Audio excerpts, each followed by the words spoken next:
Olá, eu sou Irma Galhardo, escritora tocantinense. Estou aqui para ministrar uma oficina de poesia para o projeto Caravanas de Lendas do Tocantins. O projeto Caravanas de Lendas do Tocantins, desta vez, é patrocinado pela Energisa, através do Ministério do Turismo do Governo Federal. E hoje nós disponibilizamos um pacote de oficinas para você, professor, você morador de Aparecida do Rio Negro. Tivemos aí presencialmente e agora vamos disponibilizar essas oficinas que você vai poder acessar a qualquer tempo. Enquanto houver YouTube, elas ficarão aqui. E você pode rever, e pode divulgar, e pode compartilhar, né? Porque falar de poesia é importante, refletir sobre a poesia é importante, buscar formas de desenvolver a linguagem poética é muito importante. E a gente vai fazer aqui um recorte sobre a poesia infantil brasileira, que é muito interessante de se trabalhar na sala de aula, né, professor? E é importante que a poesia seja inserida na vida da criança desde muito cedo, porque é assim que ela vai se acostumar com a linguagem poética, é assim que ela vai educar o ouvido para gostar de poesia, porque não se nasce gostando de poesia. Muita gente não consegue gostar de poesia durante toda a vida porque não se educou para isso. Tudo é uma questão de educação. Então, vamos ouvir poesia desde sempre, vamos falar poesia, vamos apresentar poesia para aquela criança que nós estamos próximos a ela, seja filho, neto, sobrinho, amigo. Por que eu estou falando isso? Por que né, é importante assim? É muito importante. Poesia não é só versinho, riminha, florzinha, não. Poesia tem cunho político, poesia tem cunho cultural, poesia tem cunho pedagógico, tem cunho humanizador. É preciso que nós inserimos a poesia no nosso dia a dia, sempre e muito, porque dessa forma nós estamos produzindo pessoas mais sensíveis, as pessoas que ouvem poesia, as pessoas que consomem poesia ou que produzem poesia, são pessoas mais sensíveis, mais empáticas, pessoas que contribuem mais efetivamente para um amanhã melhor, pessoas que contribuem para a inclusão social, para a igualdade racial, para a preservação do meio ambiente, com o acolhimento dos animais de rua, os animais em situação de vulnerabilidade. Então, a pessoa que trabalha com a arte de uma forma geral, mas principalmente com a poesia, ela tem toda essa sensibilidade, ela tem essa coisa de se colocar no lugar do outro, e ela luta de fato por um mundo melhor. Então vamos semear a poesia, vamos estimular os nossos alunos a consumirem poesia, para que esses nossos alunos sejam aquelas pessoas, aqueles adultos que no futuro construirão aquele mundo melhor que nós tantos almejamos. Então, eu vou começar falando da poesia, vou fazer assim um apanhadinho, porque se você esqueceu, você vai lembrando, tá, professor? A poesia, ela está em tudo, ela está em todos os lugares, ela está na música, nas artes plásticas, no cinema, na forma de vestir. A poesia, eu costumo dizer que está em tudo, tem até uns versos que falam sobre isso, e eu vou, daqui a pouco, eu falo isso. Então a poesia é sentimento, a poesia é emoção que você sente quando você está diante de determinada coisa que te provoca essas emoções. Então, a poesia, como eu disse, ela tem todas as linguagens artísticas. Mas a poesia escrita, a forma escrita da poesia se chama poema.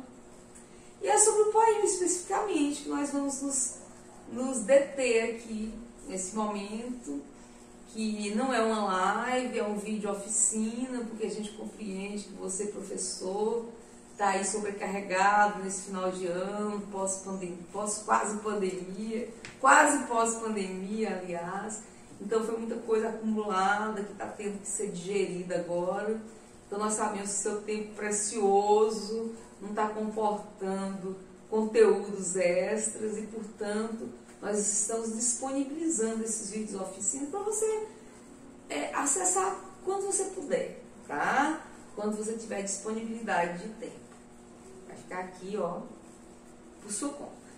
Então, o poema, que é a forma escrita da poesia, ela é composta de versos, e a reunião desses versos se chama estrofe.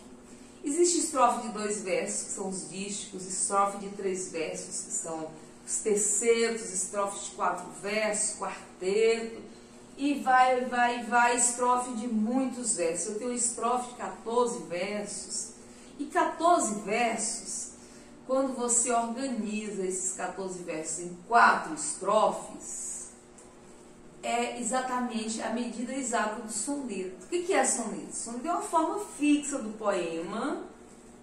Existem várias formas de poema. E o soneto é uma forma que tem sempre 14 versos. Invariavelmente, ele vai ter 14 versos. E esses 14 versos eles serão distribuídos em 4 estrofes. As 2 primeiras estrofes são compostas de 4 versos cada uma. Então, são denominadas de quarteto. E as 2 últimas estrofes são só 3 versos, cada uma, então são terceiros. O soneto, portanto, é um poema de 14 versos, distribuído em 4 estrofes, sendo as 2 primeiras quarteto e as 2 últimas terceiros. Olha aí, tá vendo? Então existem sonetos famosíssimos, existem sonetos preciosíssimos, existem sonetos que só são métrica, que só são exatidão e não tem nada de lirismo, e a poesia precisa de lirismo, então nem todos os sonetos são maravilhosos, porque essa coisa de você metrificar, de você rimar necessariamente ali, muitas vezes você esquece do lirismo, que é o principal ingrediente de um poema, e nem todos conseguem inserir esse elemento tão fundamental na poesia. Nem todos conseguem inserir um poema. Às vezes o poema fica parecendo uma expressão aritmética, fica aquela coisa tão exata, tão sabe? Que não tem nada de encantamento, não tem nada de poético. Porque o que faz o poético, faz a linguagem poética, é exatamente o lirismo. O que é lirismo? É encantamento. Sabe, aquele maravilhamento, como se fosse um pozinho de pirim-pim-pim que se solta ali.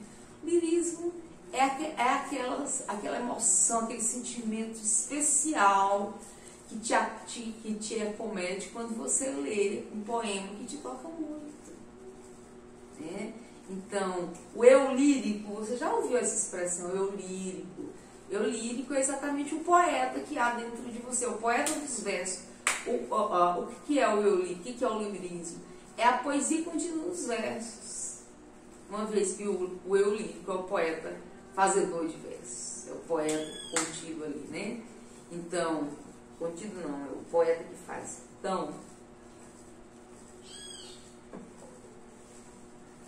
o principal ingrediente do poema é o lirismo. E tem uma outra coisa que o poeta usa muito, uma outra ferramenta, que ele está sempre se utilizando para fazer versos bonitos, contundentes e com economia de palavras, que é uma figura de linguagem chamada metáfora. O poeta usa muitas figuras de linguagem, mas tem uma que ele usa muito mais, que é exatamente a metáfora.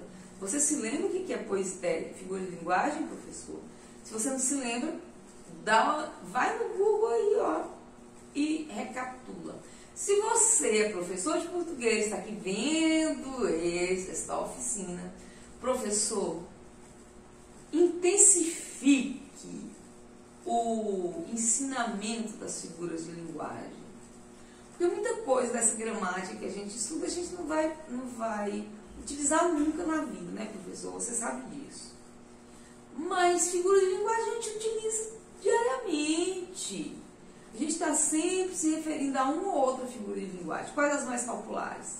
A hipérbole, que é o exagero, que é o tô morrendo de fome, é quase morri de chorar, ele é feio de matar, né? Aqueles exageros. Hipérbole. Onomatopeia, que é imitar um animal, é imitar um objeto, som de um objeto, tic-tac, tic-tac, ou au, au, au, au. Isso é onomatopeia. E tantas outras figuras de linguagem que existem por aí. Por aí não, que existe na nossa língua.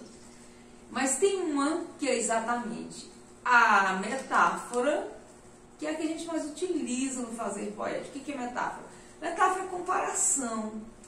É comparar. Então, se você vai dizer, o meu professor é uma pessoa muito eloquente, carismático, prende a atenção de todos. Quando ele começa a falar, a gente nem respira acompanhando ali. O meu professor é inesquecível. O meu professor, ele convence até defunto. Ao invés de falar tudo isso, você fala, o meu professor é o sol. Você fez uma comparação direta, utilizou a metáfora, comparou seu professor com o sol, e dessa forma você falou tudo em poucas palavras, porque o que é o sol? O sol é o nosso astro-rei, o sol que brilha incandescentemente, incessantemente, incansavelmente. O sol é a estrela maior, o sol é o nosso, já falei astro-rei, né? É essa maravilha especial que nada ofusca. Então, se você fala que o seu professor é o sol, você compara o seu professor com o astro-rei, né? O seu professor tem todos aqueles predicados, aquelas coisas maravilhosas que a gente pensou sobre ele, fica ali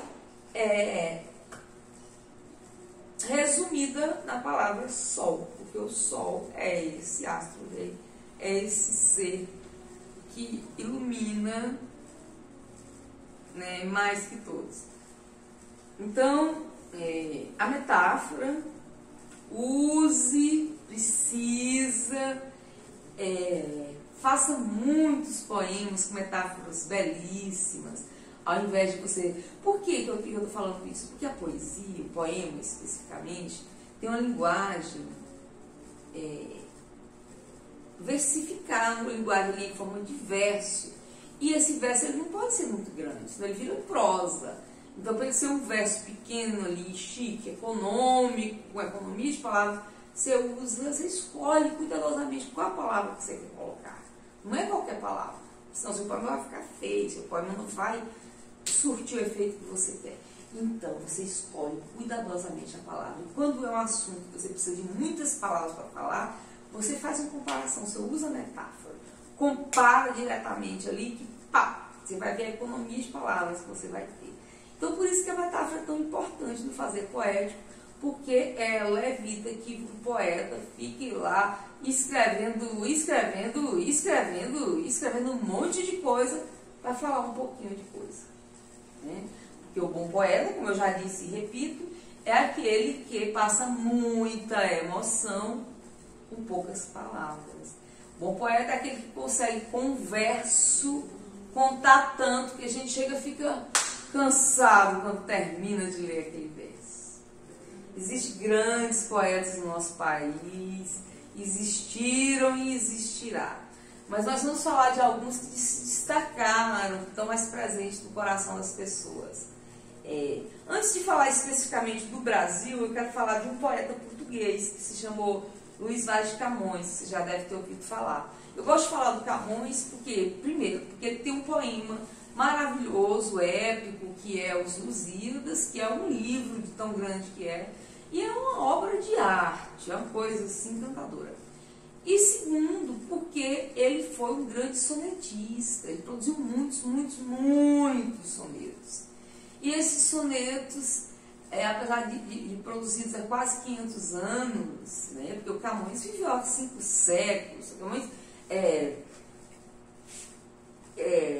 existe uma polêmica em torno do nascimento dele, mas estima-se que ele tenha nascido em 1525, nessa faixa de 1523, 1524, 1525, na década de 25 do século XVI, certo? Foi quando o Luiz Vaz de Camões nasceu. Lembrando vocês que naquela época não existia net, não existia redes sociais, não existia escolas, então o ensino era só para os abastados que podiam pagar preceptores, que podiam pagar professores particulares para os seus filhos e manter essa pessoa em sua casa. Não era só pagar, era pagar e manter ainda. A pessoa tinha que morar na casa do pai da criança que ela fosse ensinar.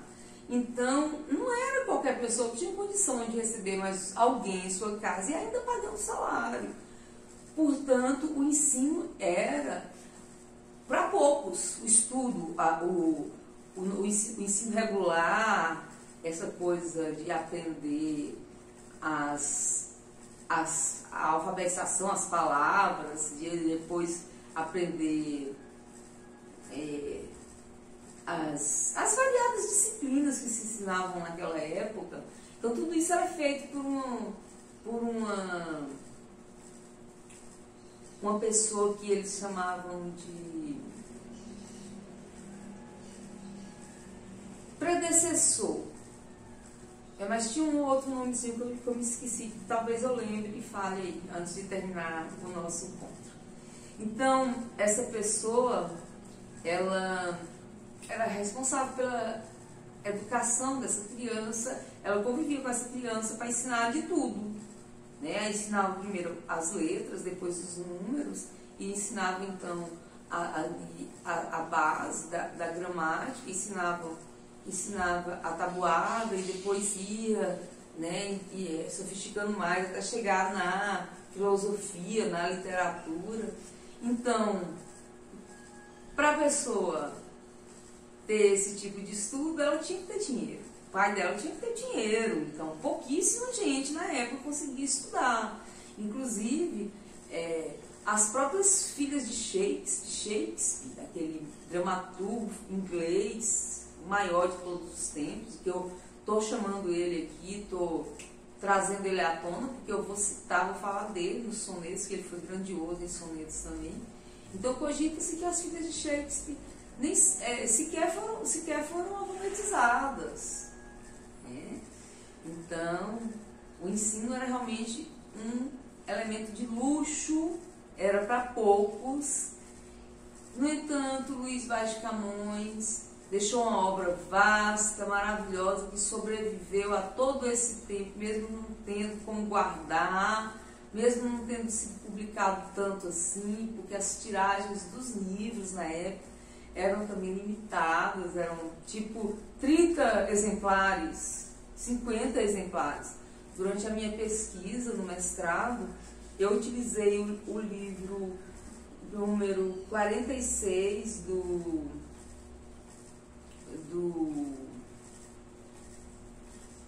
de um folclorista que se chamou... É um folclorista que nasceu no século XIX ainda e que publicou apenas 50 livros quando ele publicou o seu livro. E era assim. Tem uma escritora de Gana também, bem famosa, que quando ela publicou o livro dela foram só 30 exemplares. 30 exemplares. Né? Não é como geralmente eu publico 1000 exemplares, 2000 exemplares, 5000 exemplares. Quer dizer, é livro demais. Enquanto naquela época não era assim. Publicava-se 30 exemplares. Afonso Arinos, lembrei do nome da pessoa. Então, Afonso Arinos, o livro que eu pesquisei, ele publicou só 50 exemplares. É sorte minha que a Biblioteca Nacional do Rio de Janeiro digitalizou disponibilizou um livro que foi escrito em 1914, publicado em 1914, apenas 50 exemplares, e para minha felicidade eu consegui digitalizá-lo e consegui utilizar nas minhas pesquisas. Então, estou dando esse exemplo para mostrar como era reduzido os números. Imagina, isso que eu estou falando em 1914, 50 exemplares. Imagina 500 anos na época do Camões. Devia fazer algum exemplar, 2 exemplares, aquela coisa bem artesanal mesmo, costurado na mão. Aliás, era pergaminho, né, gente? Era pergaminho. Então, nós temos o Camões, que é esse poeta maravilhoso, que deixou uma obra vasta, deixou muitos sonetos, muitos. Os sonetos dele, ele deixou todos sentidos, então eles são conhecidos através do primeiro verso. O primeiro verso do soneto de Camões é o título do soneto de Camões. Então ele tem muitos sonetos, você deve conhecer alguns. Qual que você deve conhecer? Amor é fogo que arde sem se ver. Será que conhece? Você ouviu Renato Russo? Amor é fogo que arde sem se ver. É ferida que dói e não se sente. É o não contentar-se de contente. É dor que desatina sem doer. Eu não querer, mas que bem querer. É um solitário andar por entre a gente. Parará. Entendeu?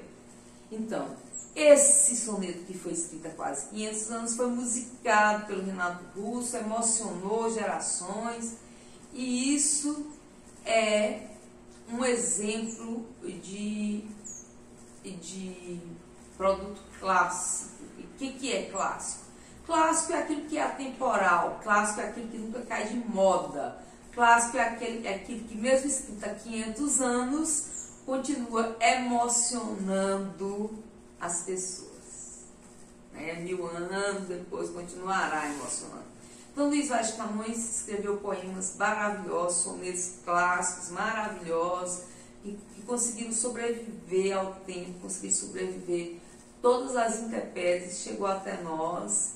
E eu vou falar um para você aqui, né? Porque, aproveitar, claro, Luiz Vaz de Camões não é todo dia. Existiu há 500 anos e não existirá nunca mais. Existirão outros semelhantes, mas como ele é único, como todo ser humano é único, né? Então, eu vou falar dele, um poema que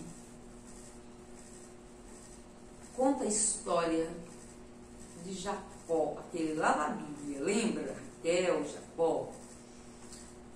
Camões conseguiu contar essa história em 14 versos. Olha como ele era maravilhoso. E é um soneto belíssimo. E que se chama 7 anos de pastor. Como eu disse, os sonetos dele não tinham título, então pegaram emprestado o primeiro verso. E este aí, então, o primeiro verso se chama 7 anos de pastor, passou a ser o título do poema. 7 anos de pastor Jacó servia Labão, pai de Raquel, serrana dela, mas não servia ao pai, servia a ela, pois a ela só por prêmio pretendia. Os dias, na esperança de um só dia, passava contentando-se com vê-la. Porém Labão, usando de cautela, em lugar de Raquel lhe dava-lhe. Vendo o triste pastor, com enganos, e fora-se negado sua pastora, como se não a houvera merecido, começa a servir mais 7 anos, dizendo, mais serviria, se não fora para tão longo amor, tão curta vida. Então esses versos existem há quase 500 anos, maravilhosos, e eles estão aí nos livros didáticos. O Camões, professor, é aquele que aparece no livro didático com o olho cego, assim, fechado, a coroa com folhas, coroa de louro e um livro na mão. Conta a lenda que Camões, quando voltava da guerra, aquele olho ele perdeu na guerra, ele lutando na guerra da África. Ele, além de poeta, ele foi soldado. E ele tinha uma pessoa que ele gostava muito, ele fazia versos para ela. Ele enfrentou lá na África. E aí ela veio embora com ele, seguindo a lenda que existe em torno disso. E aí o navio naufragou. E ele vinha trazendo os manuscritos dos Lusíadas, que é esse poema épico dele, que é um poema que, muito poema, é um livro. É um livro. Então, ele vinha trazendo os poemas e quando o navio naufragou, ele não conseguiu salvar a namorada, porque ele tinha que falar os versos dos Lusíadas.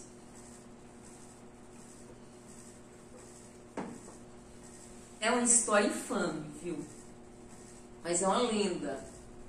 Não tem como a gente garantir se existiu ou não. Eu sempre conto como uma lenda, porque eu me recuso a acreditar que Camões, um poeta de uma sensibilidade ímpar, fosse abandonar alguém para morrer no mar. Eu tenho certeza que ele não faria isso. Os poetas são empáticos.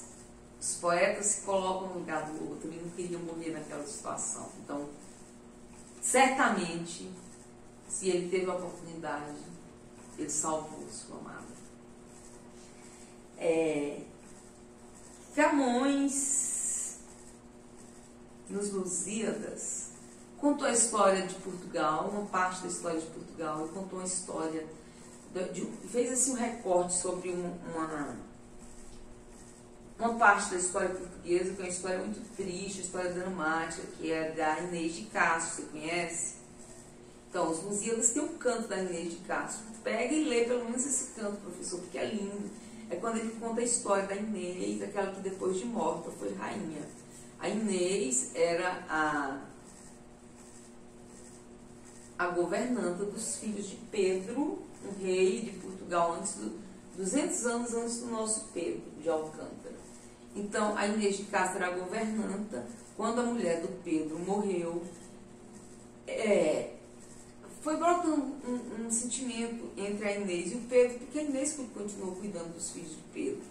E eles se apaixonaram, tiveram outros filhos. Isso para a família real era um escândalo, e numa oportunidade que a família real teve de ficar só com a Inês, uma vez que o Pedro viajou, eles foram lá e mataram a Inês. Quando Pedro voltou, todo saudoso, e descobriu o que havia acontecido com a sua amada, ele, enfurecido, mandou que abrissem a sepultura da Inês, tirou a Inês mortinha e entronou. Então, por isso que o Camões fala daquela que depois de morta foi rainha.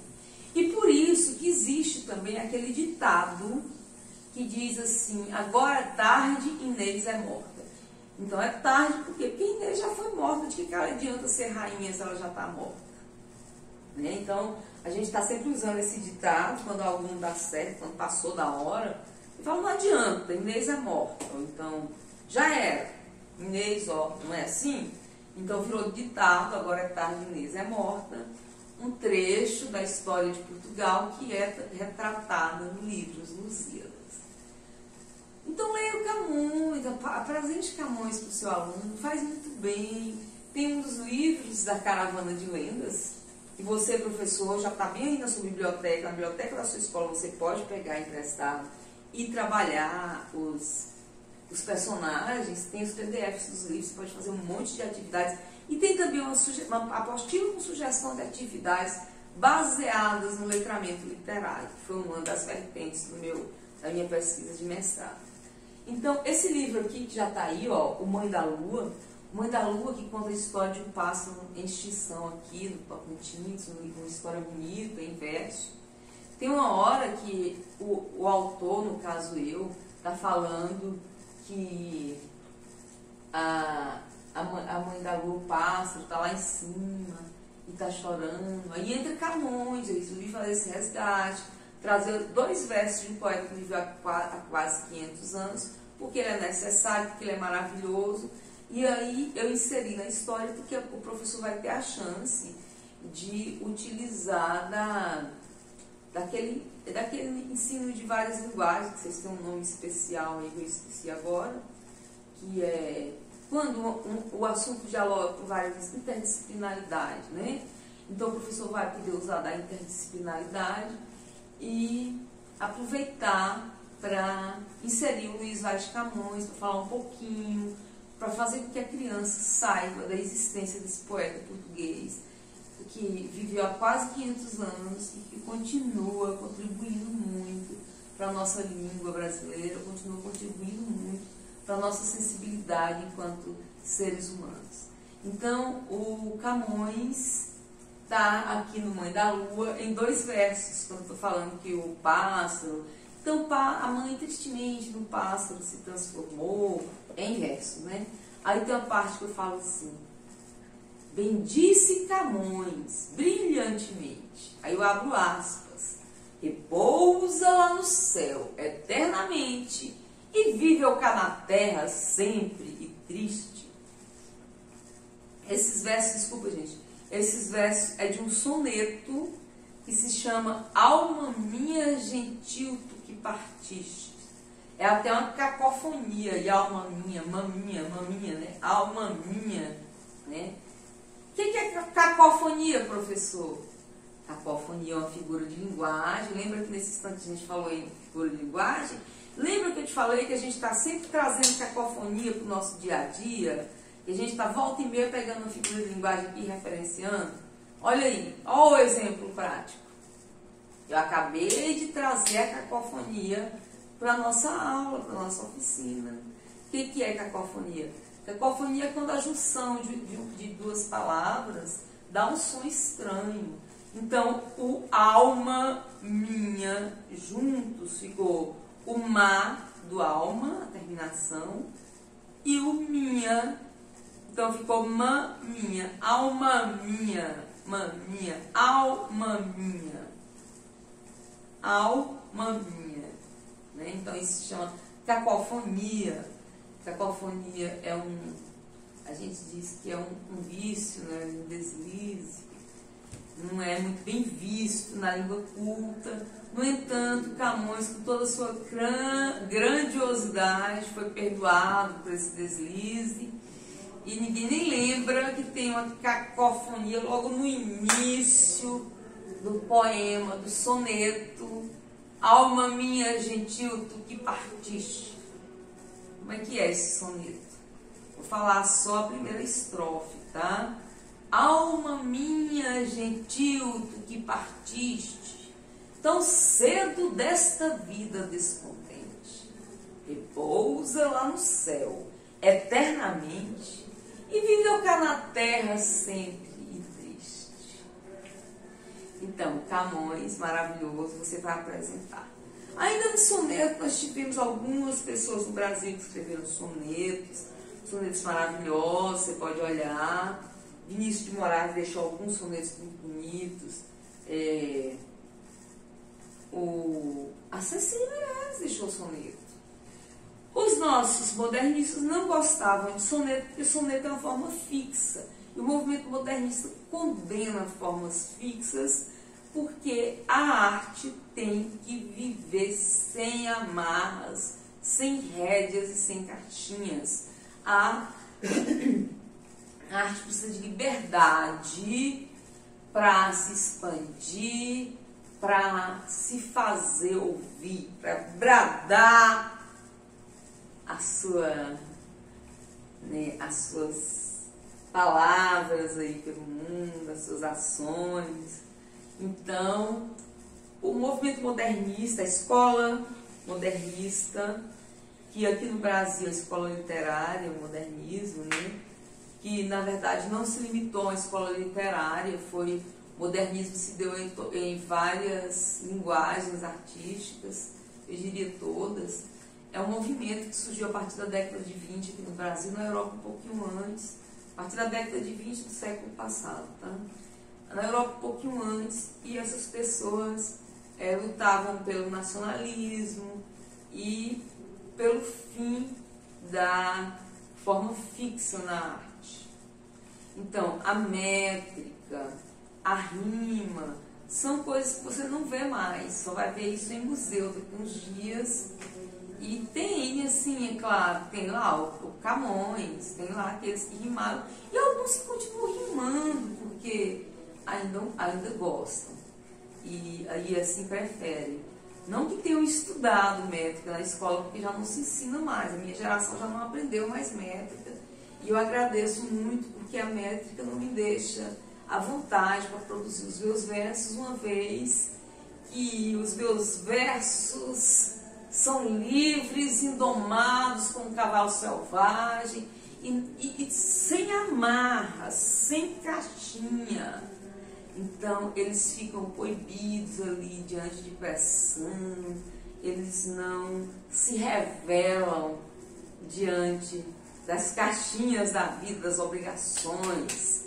Nós somos forjados na rebeldia e não admitimos essa coisa de guilhotinar, de grilhões. Qual seria a palavra para grilhões? Grilhõesizar não, né, professor? Que neologismo! O que é neologismo, professor? E aí eu presentei vocês com um poema do Manuel Bandeira, neologismo.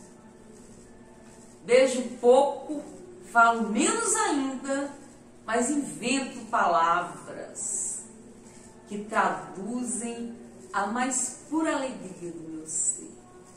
Inventei, por exemplo, o verbo te adorar, intransitivo.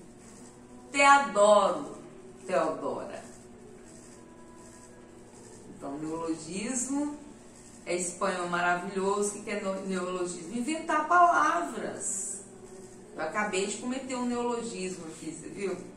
Querendo falar de grilhões. Então,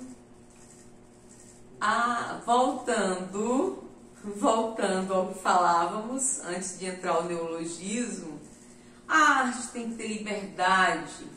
E a partir do modernismo, a partir do movimento do modernismo, a arte adquiriu essa liberdade, porque não mais se metrifica na literatura, na poesia, não mais se metrifica, a rima não é mais necessária, e fala-se, porque o movimento modernista não era só isso, né? Ele prezava também a questão da brasilidade, no caso do movimento modernista no Brasil, porque ele existiu em outros lugares além do Brasil, tá? Então aqui no Brasil existiu um movimento verde e amarelo que tentava fortalecer a brasilidade, que é nosso, porque as pessoas tinham muito a mania de mandar buscar nos outros países a cultura de lá, como se nós não tivéssemos cultura própria, linda, digna de muita apreciação e reprodução. Então, o movimento modernista aqui no Brasil, ele foi encabeçado pelo Oswald de Andrade, Mário de Andrade, Anita Mafaldi, Tarsila do Amaral, Menotti Delpídia, Graça Aranha e Manuel Bandeira. Manuel Bandeira emprestou o poema Os Sapos para a Semana de Arte Moderna. Os sapos foi tido como uma bandeira. Existe até trocadilhos, né, com o nome do Bandeira e o poema e a bandeira que foi o poema Os Sapos para a Semana de Arte Moderna.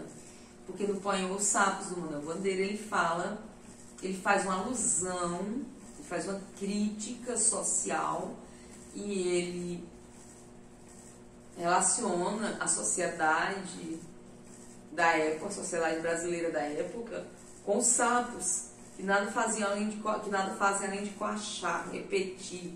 Então ele criticava exatamente a mania que o brasileiro tinha de importar, de achar que o que era bom era o que era vindo da Europa e esquecia das nossas coisas. Então no poema, os sapos coacham, os sapos ficam só repetindo, macaqueando, né, que vem de fora, imitando.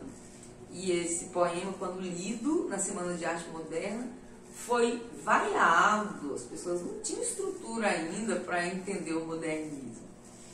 O próprio Rui Barbosa escreveu um artigo no jornal criticando o movimento modernista.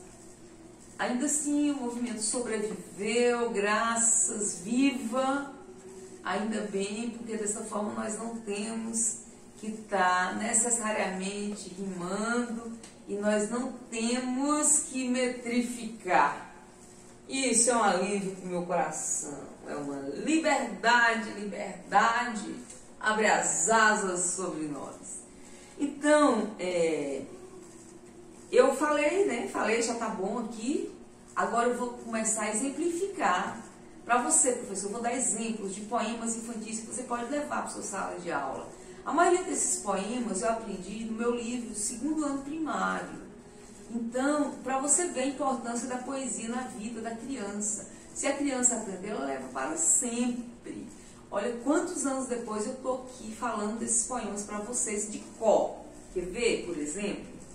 Porquinho da Índia, do Manuel Bandeira. Quando eu tinha 6 anos, ganhei um porquinho da Índia. Que dor de coração me dava, porque o bichinho só queria estar debaixo do fogão.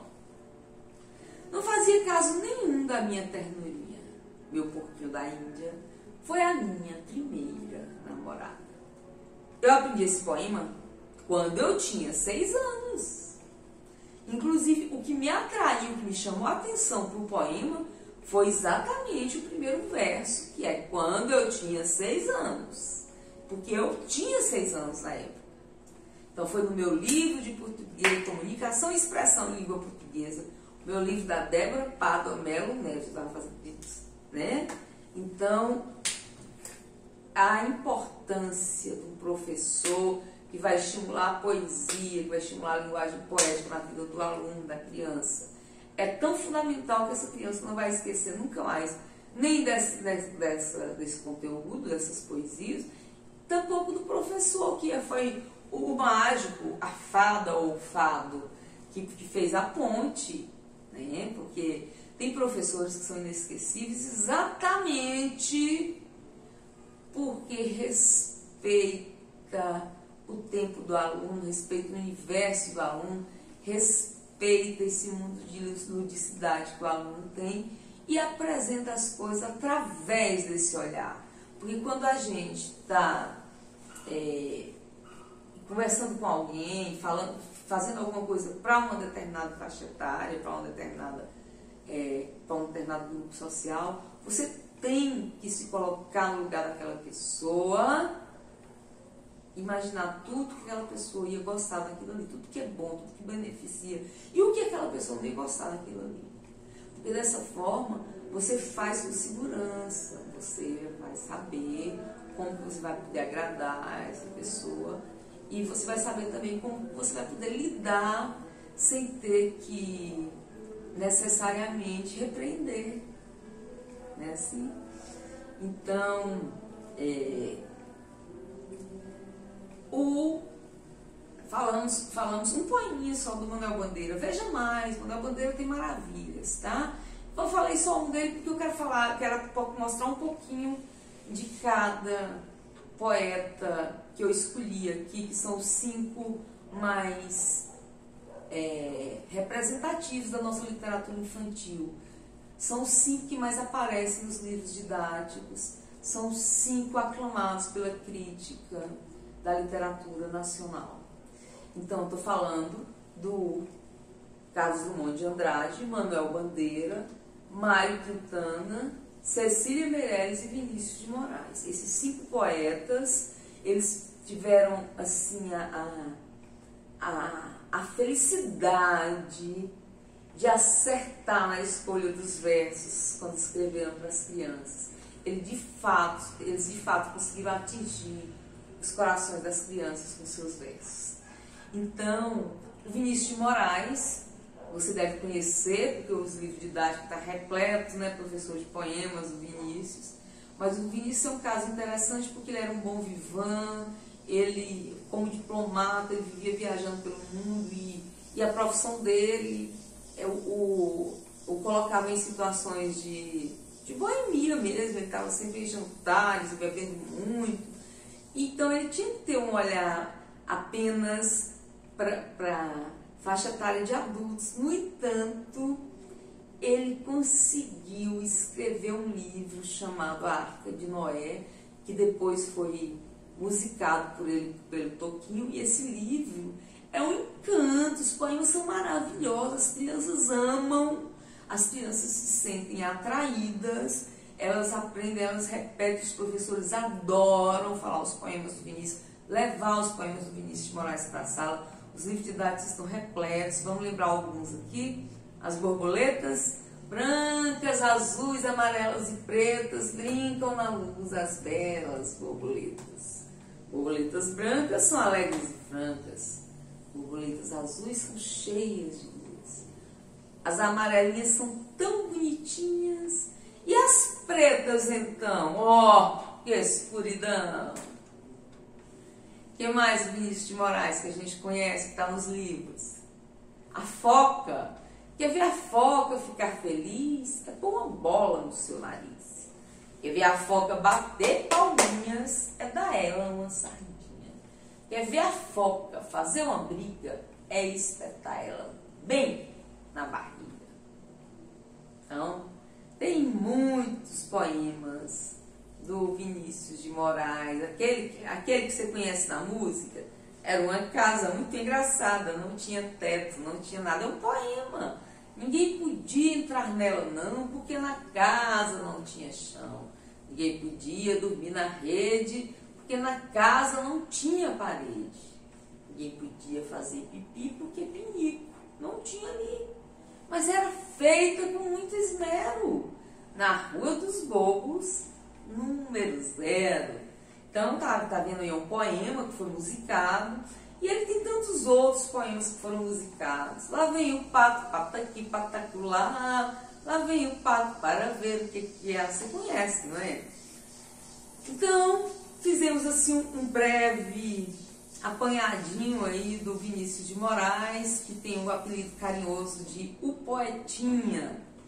Então, agora a gente passa para o nosso outro poeta, o poeta maior, que é o Carlos Drummond de Andrade. Carlos Drummond de Andrade, aclamado pela crítica nacional como poeta maior, porque ele foi grandioso na arte dos versos. Ele conseguiu popularizar a poesia, porque a poesia é sempre muito elitizada, sempre assim com a linguagem pouco acessível para o povão mesmo, né? Para as pessoas ali da classe média baixa. Então, eles leem e não entendem muito, eles acham que é chato, que é enfadonho, não consegue absorver o encantamento da poesia, não consegue ter aquelas emoções que a poesia desperta em nós, que somos amantes da poesia, que somos ouvintes contumaz da poesia. Então, o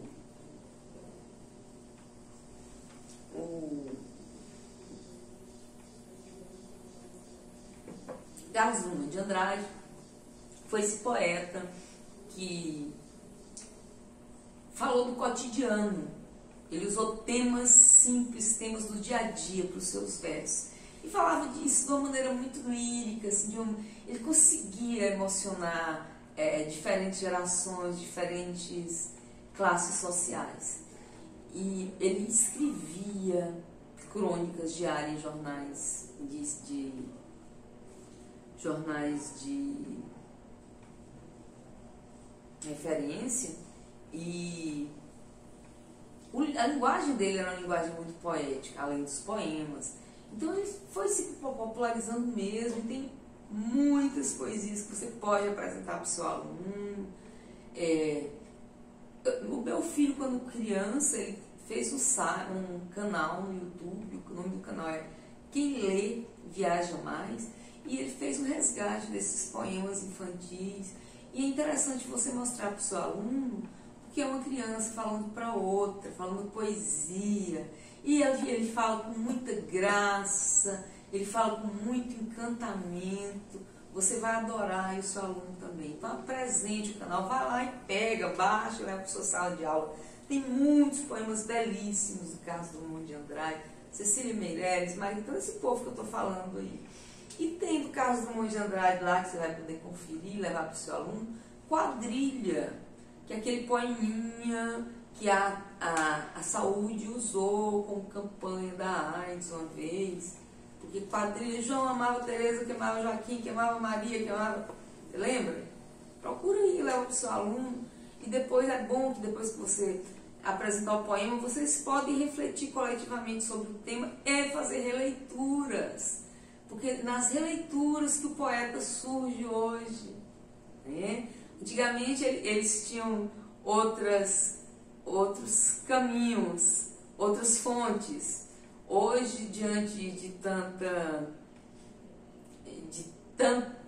coisa, tanta informação, e diante desse ritmo acelerado que a vida assumiu agora no século XXI, quase não se pratica mais releitura, e o fazer poético está muito esquecido. Então, uma forma de você estimular o fazer poético e praticar releitura é exatamente pegar poemas clássicos, ler para os alunos, falar um pouco sobre o tema e sugerir uma releitura. Explica o que é releitura, cada um vai fazer o seu poema baseado nesse poema e sai coisas belíssimas, e assim você vai estar desenvolvendo cognições, vai estar desenvolvendo sinapses, vai estar um monte de coisa que você, professor, sabe mais que eu, porque você é pedagogo e eu não sou. Então, né, tem umas coisas que eu não domino de fato. E o Carlos Drummond de Andrade deixou, então, uma obra vasta, vastíssima, que você pode conferir. Ele chegou a importância do Carlos Drummond, só para você dimensionar, ele já foi cédula de real, ele já foi nosso dinheiro.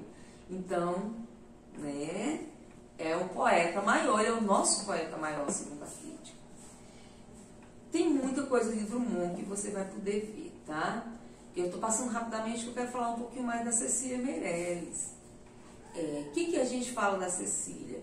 Fala que ela foi um marco, a Cecília Meirelles, na literatura infantil, na poesia infantil brasileira. Ela revolucionou, ela quebrou paradigmas, porque antes dela, a poesia infantil brasileira tinha um cunho nacionalista ou um cunho de passar valores morais. Cunho nacionalista, porque com a proclamação da República foi preciso produzir as narrativas com cunho nacionalistas, porque a literatura ela tem o papel unificador, e como o Brasil estava nascendo enquanto república, ela não tinha suas próprias narrativas, porque existia imprensa na época do Brasil Império, porém era uma imprensa da coroa, era uma imprensa que satisfazia aos interesses da coroa. Então, essa imprensa não publicava qualquer coisa. E ainda tem a questão do ritmo também. Além deles serem seletivos no sentido de terem seu próprio conteúdo e não ter espaço para outros, tinha a questão do tempo, que tudo era feito muito lentamente, de uma forma artesanal. Então, os escritores que publicavam antes, ainda no Brasil Império, a maioria desses escritores publicavam por Paris ou por Portugal. Com o advento da proclamação da República,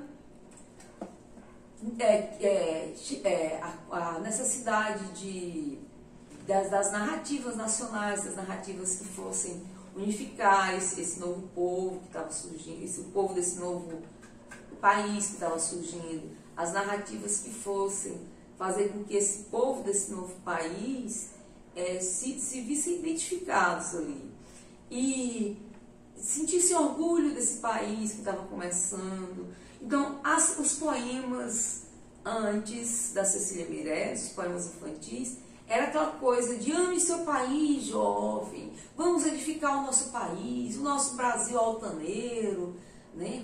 É coisa mesmo do Brasil, ou de amor ao trabalho. Tem um do Olavo Bilac. O Olavo Bilac foi um poeta parnasiano, muito importante para a nossa poesia. Mas o parnasianismo, você sabe, né, professor? Aquela coisa tudo medidinha, tudo chatinha. E o Olavo Bilac ainda estava a serviço de um país recém-edificado. E ele então se sentia da obrigação moral de produzir versos que colocasse a criança, que despertasse na criança esse amor pelo país. Então eu decorei, quando criança, um poema do Vinícius, aliás, vários poemas do Olavo Bilac.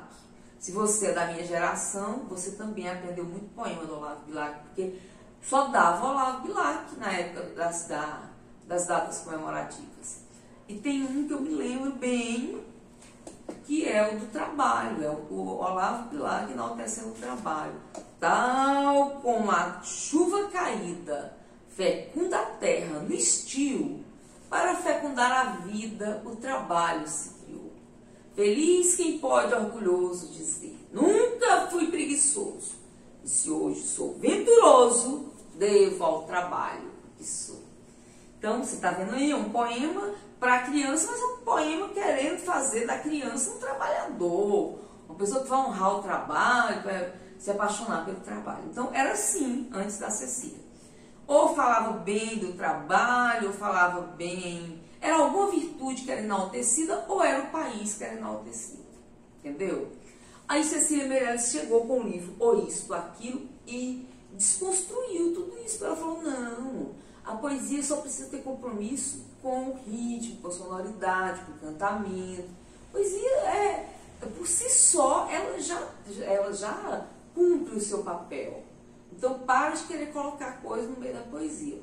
E aí ela veio com poemas maravilhosos, que prezavam exatamente a ludicidade, a literação,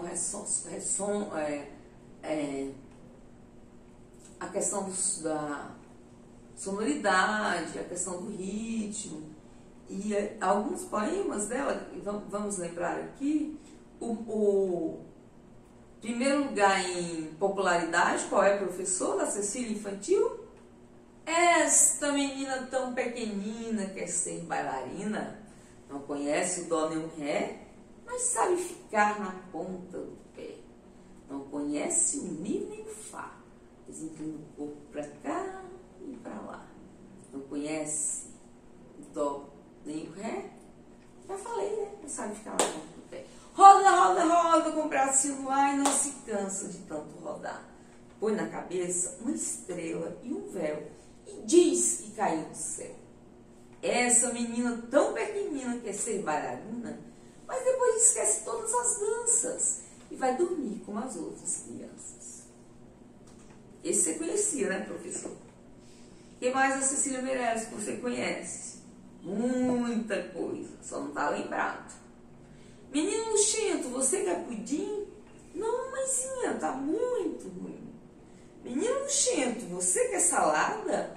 Não, mãezinha, tá muito aguada. Menino luxento, você não quer nada? Menino luxento, pois tome palmada.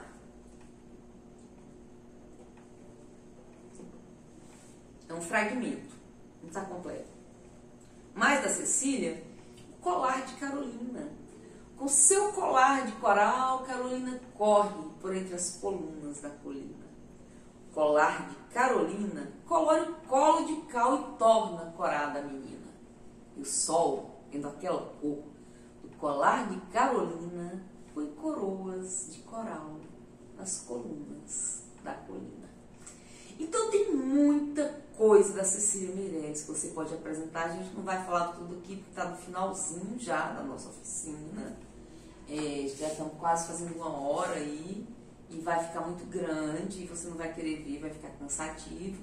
Então eu só vou sugerir que você leve todos os poemas infantis do livro Isto Aquilo da Cecília Meirelles para a sua sala de aula e apresente para o seu aluno.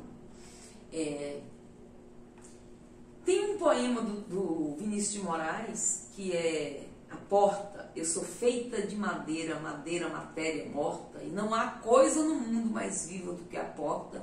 Eu abro bem com cuidado para passar o namorado, eu abro de supetão para passar o capitão, eu abro devagarinho para passar o menininho e abro bem prazenteira para passar a cozinheira. Eu só não abro para aquele que diz... Tem mais coisa, a gente não tem tempo. Eu estou falando esse poema para contar para você que você pode mandar o seu aluno, estimular o seu aluno a extrair poesia de qualquer coisa. Você viu aí Vinícius de Moraes extraindo poesia da porta, que é feita de madeira morta. É um exemplo que você pode dar, porque aí ele vai ver que a poesia é possível, que ele pode sim extrair.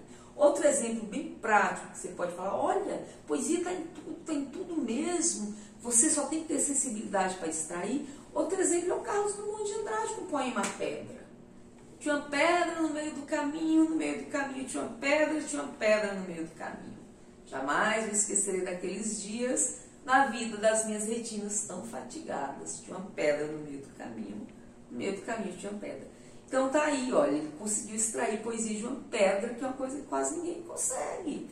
Vinícius extraiu poesia da porta, Drummond extraiu poesia de uma pedra. O seu aluno vai conseguir extrair poesia das belezas naturais aí de Aparecida do Rio Negro, né, ou da história de Aparecida do Rio Negro.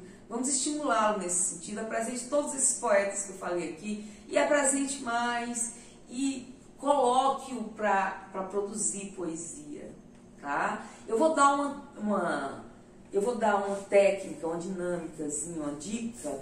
Na próxima oficina de técnica de contação de histórias, eu vou aproveitar e vou dar uma técnica que você vai poder utilizar aqui na oficina de poesia.